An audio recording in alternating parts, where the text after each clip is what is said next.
자, 우리 계속해서 우리 출애굽기 말씀 보도록 하겠습니다. 우리 출애굽기 34장 27절부터 35절까지 말씀입니다. 출애굽기 34장 27절부터 35절까지 말씀입니다.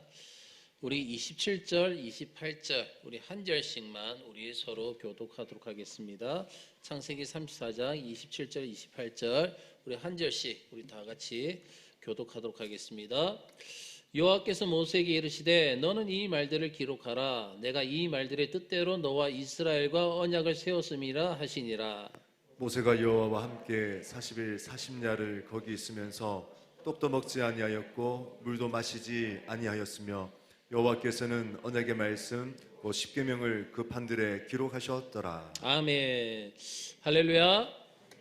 오늘 이제 본문의 말씀은요. 이제 모세가 하나님으로부터 이제 두 번째 돌비를 받기 위해서 이제 시내산에 올라가죠. 시내산에 올라갔을 때의 일을 오늘 본문에서 기록을 하고 있습니다. 그가 하나님 앞에서 무엇을 했는지 성경은 말씀하고 있지 않아요. 그가 하나님 앞에서 무엇을 어떻게 했는지에 대해서는 말씀하고 있지 않습니다. 그러나 분명한 것은 뭐냐면 그가 시내산에 올라가 가지고 하나님 앞에 있을 때에 거기서 40일 동안 아무것도 먹지도 아니하고 아무것도 마시지 않았다라는 사실입니다. 그러나 모세가 하나님이 주신 이 돌비를 받아서 내려올 때에 그의 얼굴은 어땠습니까? 그의 얼굴에는 마치 아주 큰 전쟁에서 승리하고 돌아오는 그런 개선장군과 같은 그런 기쁨과 자신감이 가득 차 있었습니다. 자, 우리 27절, 28절 다시 한번 읽도록 하겠습니다. 27절, 28절입니다. 시작. 여호와께서 모세에게 이르시되 너는 이 말들을 기록하라. 내가 이 말들의 뜻대로 너와 이스라엘과 언약을 세웠음이니라 하시니라. 모세가 여호와와 함께 40일 40야를 거기 있으면서 떡도 먹지 아니하였고 물도 마시지 아니하였으며 여호와께서는 언약의 말씀 곧 십계명을 그 판들에 기록하셨더라. 아멘. 하나님께서 이 모세에게 모든 율법의 말씀을 책에 기록하라라고 이렇게 하셨을 때에 모세가 그 일을 산 위에서 했는지 아니면 명령만 받고 산에서 내려온 후에 기록을 했는지에 대해서는 모르겠습니다. 거기서 산 위에서 했는지 내려와서 했는지는 잘 모르겠어요. 분명한 것은 뭐냐면 하나님께서 또다시 그 십계명의 말씀을 돌비에 새겨 주신 것입니다. 그것은 단지 수동적으로 하나님께서 주신 율법만 받아서 내려온 것을 의미하는 것이 아니에요. 수동적으로 하나님의 율법을 받아서 내려온 것만을 의미하지 않습니다. 이 돌비는요, 바로 하나님의 언약의 확인이에요. 하나님께서 이스라엘 백성들에게 약속하신 그 언약의 확인이고 하나님께서 다시 이스라엘 백성들을 하나님의 백성으로 받으신다라는 것을 인치시는 작업이 바로 돌비에 새긴 십계명이었습니다. 그 작업이었던 것이죠. 지금 멸망당할 수밖에 없었던 이스라엘 백성들 하나님과의 언약을 파괴시켰지 않습니까? 그렇죠. 그래서 이제는 하나님 앞에서 멸망당할 수밖에 없어 수많은 백성들이 다시 하나님의 백성이 되는 것, 그 언약을 이들이 파괴시켰지만 하나님께서 다시 이들을 하나님의 백성으로 삼으셔가지고 하나님의 백성으로 되는 최종적인 것을 확정하는 순간이란 것입니다. 모세는 그 기간 동안 아무것도 먹지 않았습니다. 그리고 아무것도 마시지 않았어요. 물론 하나님께서 하나님께 특별히 간섭하셨기 때문에 모세는 배고프지도 그리고 목마르지도 않았을 것입니다. 그러나 수많은 사람들이 다시 생명을 얻는 그 순간에 어떻게 먹는 것이라든지 마시는 것이 생각날 수가 있겠습니까?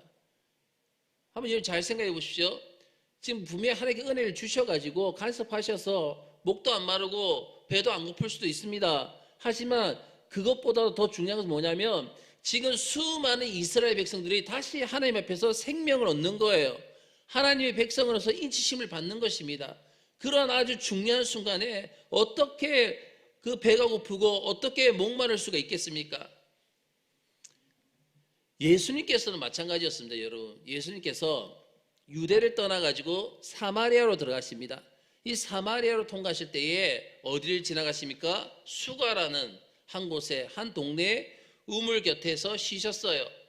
마치 그때는 햇빛이 아주 뜨거웠던 정오였습니다. 12시였어요. 제일 햇빛이 뜨거울 때였고, 그리고 제자들은요, 무엇을 하고 있냐면 이제 먹을 것을 구하기 위해서 떠나 있었습니다. 예수님께 먹을 것을 구해서 가져오기 위해서, 그리고 자신이 먹을 것을 구하기 위해서 떠나 있었어요. 왜냐하면 유대인들은 사마리아 사람들을 죄인이라고 생각했기 때문에 어떠한 것도 사마리아 사람들에게 얻으려고 하지 않았습니다. 그래서 사마리아의 땅을 벗어나서 음식을 구해오는 거예요. 그래서 예수님께서는 배가 고프신 가운데에 있었기 때문에 그들은 사마리아 땅을 벗어나서 음식을 구하기 위해서 떠나 있었습니다. 근데 그동안 예수님께서는 그 음식을 기다리는 동안에 무엇을 하셨습니까? 한 여자를 전도를 하셨어요. 거기서 한 여자를 전도하셨죠. 그 여자는요, 진짜 너무나 무서운 죄에 빠져서 살았습니다. 정말 내가 너무나 그 여자는 무서운 죄에 빠져 살면서도, 근데 또 더 중요한 건 뭐냐면 그것이 죄인 줄도 모르고 사는 거예요. 그 죄를 범하면서도 이게 죄인지도 모르고 그렇게 살았습니다. 그러나 예수님을 만났을 때에 그녀는 바로 하나님의 용서하심을 체험하게 되죠. 그리고 그녀의 삶이 변화되었습니다. 그때의 제자들이 먹을 것을 구해가 돌아온 거예요. 그때의 이제 제자들이 돌아왔죠. 그리고 얼마나 먼 곳까지 가서 어렵게 구해온 음식입니까? 그 음식이. 그렇잖아요. 사마리아 땅을 벗어나서 음식을 구해왔으니까. 그들은 그래서 주님께서 어서 이 음식을 드실 것을, 잡수실 것을 권했죠. 권합니다. 그러나 예수님은요, 그 음식에 대해서 관심을 가지셨습니까? 아니에요. 그 음식에 대해서 전혀 관심을 갖지 않으셨습니다. 왜요? 예수님의 배는 이미 가득 차 있었어요. 예수님의 배는.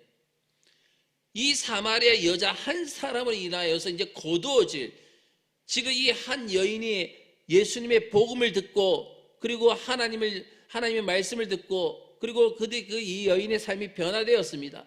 그리고 이 여인을 통해 가지고 예수님께서는 이제는 이 사마리아 땅에 엄청나게 많은 영혼들을 추수할 것을 생각할 때에 예수님이 이미 배가 부르셨다는 것이죠. 그때에 예수님께서 제자들 향해서 무엇이라고 말씀하십니까? 내게는 너희가 알지 못하는 먹을 양식이 있다는 것입니다. 너희가 알지 못한 내게 먹을 양식이 있다는 것이죠. 예수님께는 다른 양식이 있었습니다.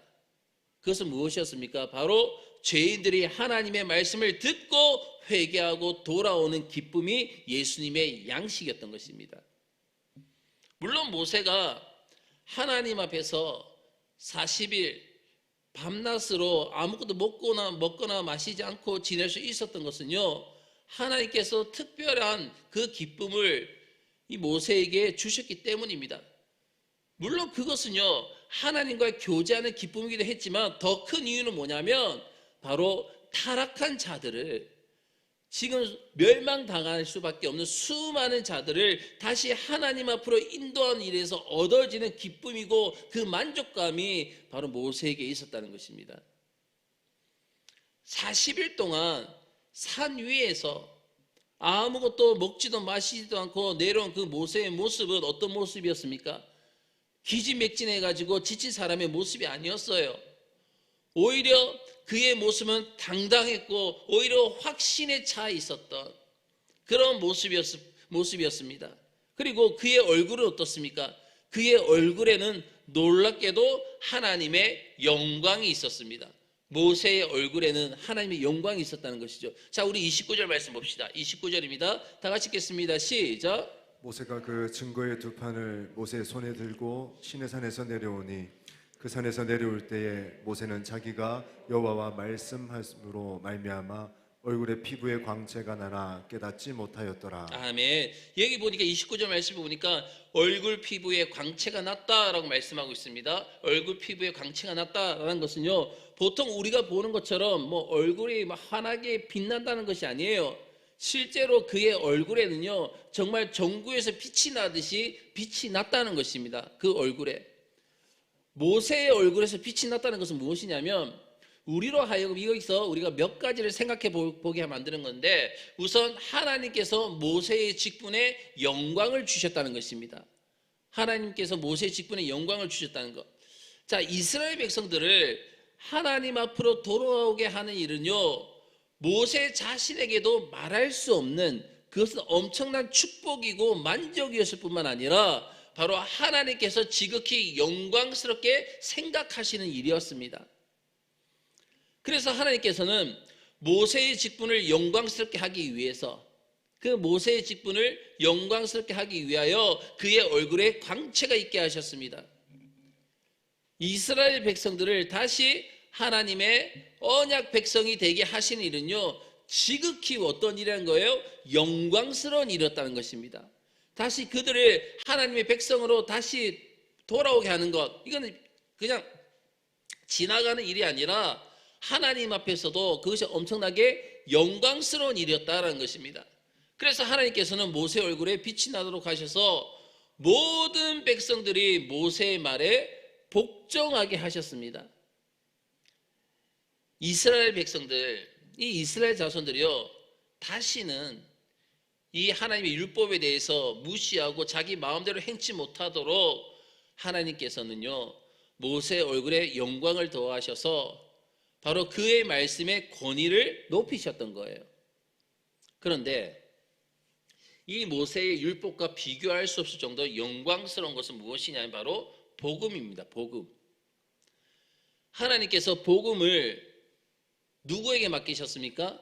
극히 평범한 우리 인간들에게 맡기셨잖아요. 맞죠? 그 복음에 대해서 아주 대단한 어떤 것을 맡기신 것이 아니라 극히 평범한 저와 여러분, 우리 인간들에게 맡기신 것은 뭐냐면, 우리가 복음의 영광에 놀라지 않고 바로 그 안에 들어있는 하나님의 교훈으로 중심의 변화를 받아서 새로워지도록 하시기 위해서, 이 복음 자체가 무가치한 것이기 때문이 아니다라는 것입니다. 복음은요, 성육신하신 그리스도와 유사해요. 성육신하신 그 그리스도와 유사합니다. 그래서 그리스도께서 영광의 광채를 감추시고 오셨기 때문에, 이 땅에 영광의 광채를 감추시고 오셨기 때문에 사람들이 그분의 말씀을 듣고 또 그의 십자가의 죽음을 믿을 수 있었지, 만일 보십시오, 그가 예수님께서 이 땅에 오실 때에 영광의 모습에 오셨다면요, 그 영광의 모습에 눈이 멀었을 거예요. 그 영광의 모습에 눈이 멀어서 아무것도 깨닫지 못했을 것입니다. 우리는 모두가 모세처럼 다른 사람들을 바른 길로 돌아오게 하는 전도자들입니다. 다른 사람들을 주님 앞으로 돌아오게 하는 전도자들이에요. 우리가 다른 영혼들을 위해서 애쓰는 수고는요, 마치 해산하는 것과 같습니다. 여자가 애를 낳는 것과 같다는 거예요. 순간순간 포기하고 싶고 정말 쓸데없이 고통받는다고 생각할 때가 많을 것입니다.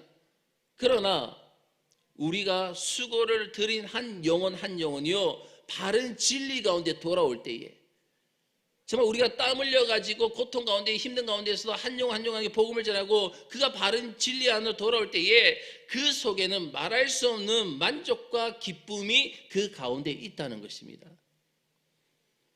그리고 모세가 하나님과 대화하는 가운데에 영광을 얻었다는 것은요, 영광이 없으면 바로 하나님을 대할 수 없다는 뜻입니다. 영광이 없으면 하나님을 대할 수가 없다. 빛이 있어야 빛을 감당할 수가 있기 때문이라는 것이죠. 우리가 지금은 하나님을 볼 수 있습니까? 없습니까? 없습니다. 지금 우리가 하나님을 볼 수 없습니다. 아직 우리의 연약한 육신이, 왜요? 그 영광을 감당할 수가 없기 때문이에요. 하나님의 영광을 우리가 이 육신 가지고는 감당할 수 없기 때문에 우리가 지금 하나님을 볼 수 없는 것입니다. 지금 우리는요, 우리의 육신이 얼마나 연약한 상태에 있는지 알 필요가 있어요. 우리의 육신이 얼마나 연약한가에 대해서. 우리의 몸은요, 아주 엄청나게 큰 은혜를 감당할 수가 없습니다. 하나님의 엄청난 큰 은혜를 감당할 수 없어요. 아주 작은 충격만 받아도 우리의 육신은 병들어가지고 자리에 눕고 말 것입니다. 그러나 우리의 영은 어떻습니까? 우리의 영은 그렇지 않습니다. 우리의 영혼은요, 어떤 큰 은혜도 감당할 수 있을 정도로 거듭난 영혼이라는 것입니다. 그러므로 우리의 눈으로 직접 주님을 뵐 때까지 우리의 속사람이 풍성하게 자라도록 하시기를 주의 이름으로 축원합니다. 우리의 속사람이 풍성하게 자랄 수 있도록 해야 되는 거예요. 사랑하는 여러분, 하나님의 놀랍고 깊은 비밀들을 그 전에 다 깨달을 수 있도록 하시길 바라겠습니다. 비록 이 눈으로 하나님을 볼 수는 없지만 우리의 지각으로 하나님의 손길을 느낄 수 있도록 우리는 깨어 있어야 될 줄로 믿습니다. 그리고 30절부터 35절까지 말씀 볼까요? 30절부터 35절입니다. 다 같이 읽겠습니다. 시작. 아론과 온 이스라엘 자손이 모세를 볼 때에 모세 얼굴 피부에 광채가 남을 보고 그에게 가까이 하기를 두려워하더니 모세가 그들을 부르매 아론과 회중의 모든 어른이 모세에게로 오고 모세가 그들과 말하니 그 후에야 온 이스라엘 자손이 가까이 오는지라. 모세가 여호와께서 시내산에서 자기에게 이르신 말씀을 다 그들에게 명령하고 모세가 그들에게 말하기를 마치고 수건으로 자기 얼굴을 가렸더라.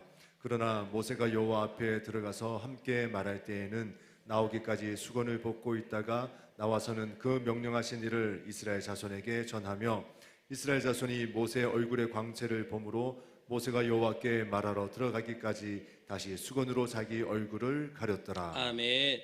아론과 온 이스라엘 사람들은요, 모세의 얼굴에 나는 그 광채 때문에 정말 그를 가까이 하기를 두려워했습니다. 모세가 그들을 불렀을 때에 비로소 그들은 모세에게 가까이 나올 수가 있게 되었어요. 그리고 모세는 얼굴에 수건을 써야만 했습니다. 왜냐하면 그 광채 때문에 이스라엘 백성들이 두려워서 모세에게 오려고 하지 않았기 때문에 그 광채를 가리기 위해서 수건을 써야 됐던 것이죠. 그러나 모세는 보십시오. 하나님 앞에 나아가서 기도할 때는 수건을 쓸 필요가 있습니까? 없습니까? 없는 거예요. 수건을 쓰지 않았습니다. 왜요? 하나님 앞에서는 이런 수건이 필요치 않았기 때문이죠. 그래서 모세가 가장 자연스러운 때는요, 사람들과 함께 있을 때가 아니에요. 사람들과 함께 있을 때가 아니라 바로 하나님 앞에 있을 때였던 것입니다. 그러면 수건이 필요한 자는 누구였습니까? 수건이 필요한 자. 모세에게 수건이 필요했습니까? 아니면 이스라엘 자손들에게 수건이 필요했습니까? 여러분, 수건이 필요한 자들은요, 모세가 아니라 바로 이스라엘 자손들이었습니다. 이스라엘 자손들.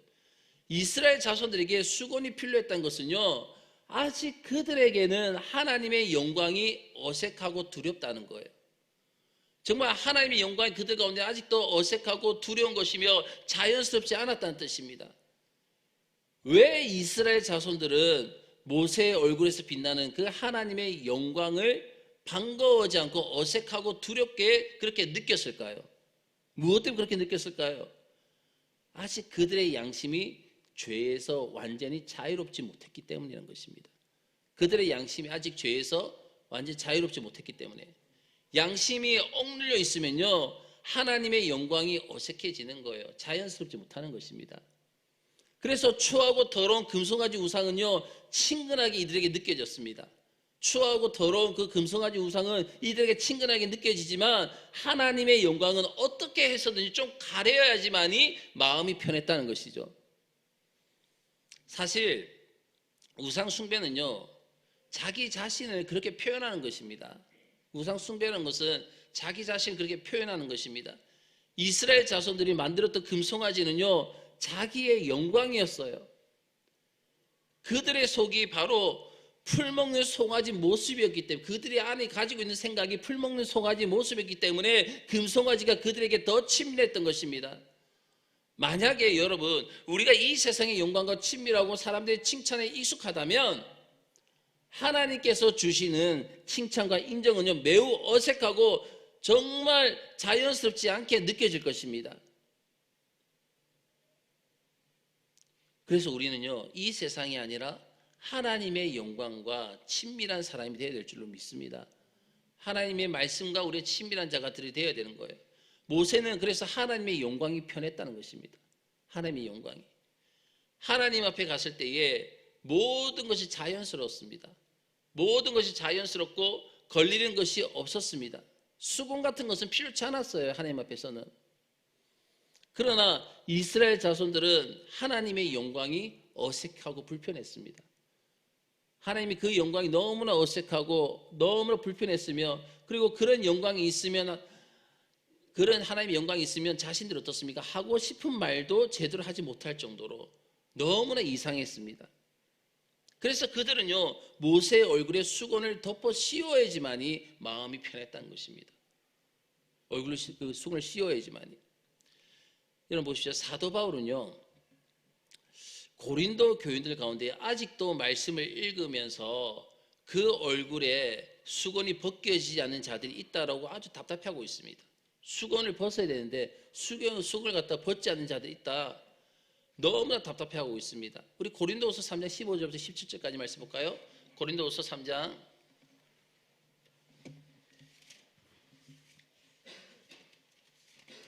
15절부터 17절입니다.